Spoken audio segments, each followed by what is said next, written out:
उज्जैन नगरी में महासेन नाम का राजा राज करता था।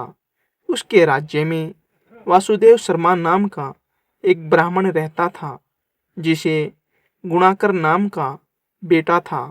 गुणाकर बड़ा जुहारी था। वह अपने पिता का सारा धन जुए में हार गया।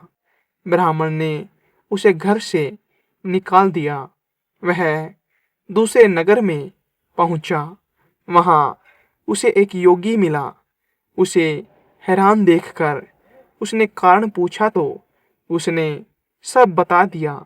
योगी ने कहा, लो, पहले कुछ खा लो।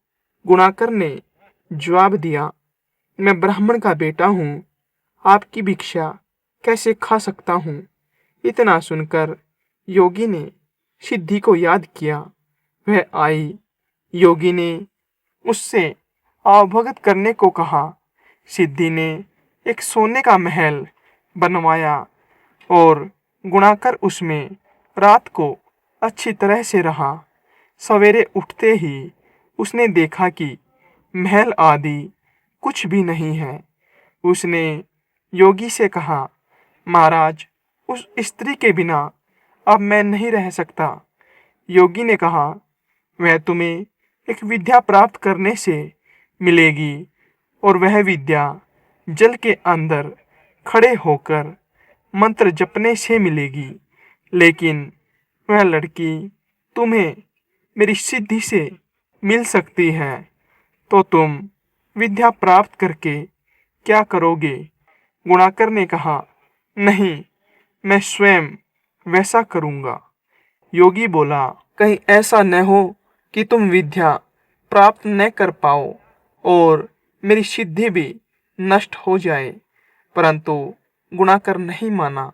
योगी ने उसे नदी के किनारे ले जाकर मंत्र बता दिए और कहा कि जब तुम जप करते हुए माया से मोहित होंगे, तब मैं तुझ पर अपनी विद्या का प्रयोग करूंगा। उस समय तुम अग्नि में प्रवेश कर जाना। गुणाकर जप करने लगा। जब वह माया से एकदम मोहित हो गया तो देखता क्या है कि वह किसी ब्राह्मण के बेटे के रूप में पैदा हुआ है। उसका ब्याह हो गया। उसके बाल बच्चे भी हो गए। वह अपने जन्म की बात भूल गया। तभी योगी ने अपनी विद्या का प्रयोग किया। गुणाकर माया रहित होकर अग्नि में प्रवेश करने को तैयार हुआ।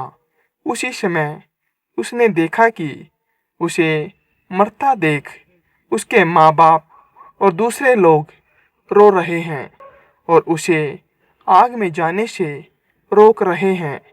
गुणाकर ने सोचा कि मेरे मरने पर ये सब भी मर जाएंगे और पता नहीं कि योगी की बात सच हो या न हो।